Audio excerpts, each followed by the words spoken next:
Well, so the example we just looked at, right, looked at a very simple service, right? It just responded with a string, right? So let's look at something a little more involved.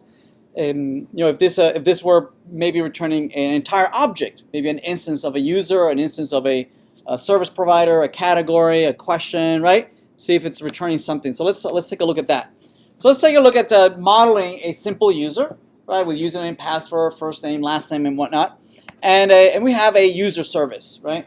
And the user service has a function getUser, right, which is providing data.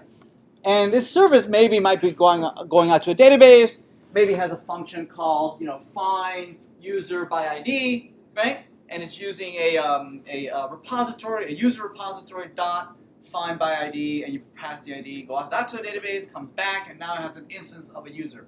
Yes? Right? And we want to sever that. We want to say, no. I know this is a service that is providing the data to you, right? We want to sever our dependency on this service, right? That would return to you an instance object. Okay, whether it's coming out from a database, whether it's coming out from a file system, we want to sever that dependency. So to do that, we're going to mock it. We're going to say mock that service, right? And so that we can configure it and say if anybody calls this function, this is what you would get. Right? So let's do that in our test, in our unit test. What we're going to say is that if anybody calls that service with a getUser function, this is what they're going to get. Right? Whatever instance we have here, right here we're instantiating a new Alice instance with some values, and this is what they would get, right? So when you actually test your controller, you say slash API users, and you provide an ID, which this would cause going out to a database and retrieving that user. Instead, they're gonna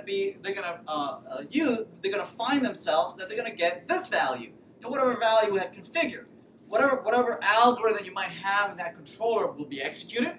Every single line will execute. Right, but it won't actually go out to the database. Right? Instead, they will get this value.